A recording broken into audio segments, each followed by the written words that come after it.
అమ్మా జయ, మనం హాంకాంగ్ వెళుతున్నాం. హాంకాంగా? ఎందుకు డాడీ? మన మైకమ్మాయిని అమ్మేయడానికి. అలాగే డాడీ, అమ్మేద్దాం. ఆ దేశంలో కోటీశ్వరుడు ఉన్నాడు, విషయాలన్నీ అక్కడే పరిశీలించుకున్నా రమ్మన్నాడు, అని చేత వెళ్తున్నాం. అలాగే డాడీ, వెళ్దాం. చూసేవా రాజా ఎంత దుర్మార్గుడు. అవును డాడీ, పరమ పరమ దుర్మార్గుడు. పరమ మోసగాడు.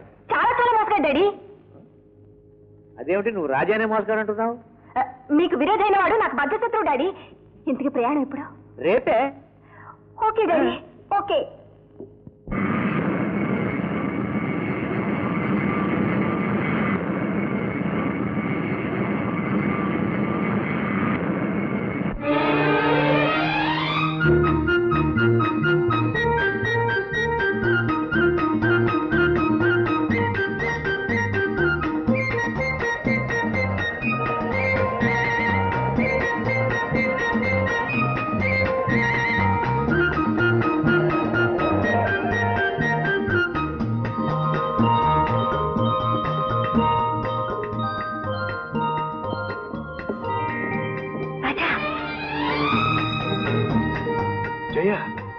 రాజా, నువ్వెందుకు వచ్చావు ఇక్కడికి? నాన్నతో పాటు వచ్చాను.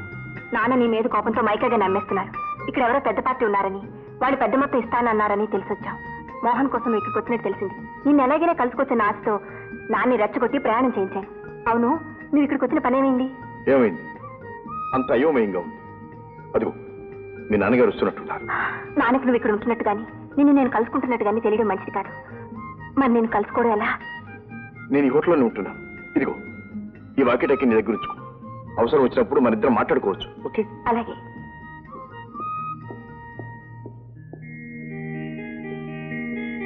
అమ్మాయి. డాడీ.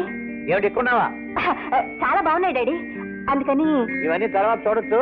పరాదేశం ఒంటరిగా ఉన్నాం, అంత మంచిది కాదు. నెంబర్ తెలిసినా గదిలోకి వెళ్ళాం. అవతల డిన్నర్ చల్లారిపోతుంది. రా.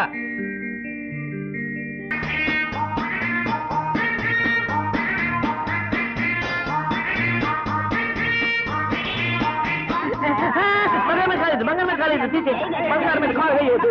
బంగారం మీద కాలు వేయకూడదు.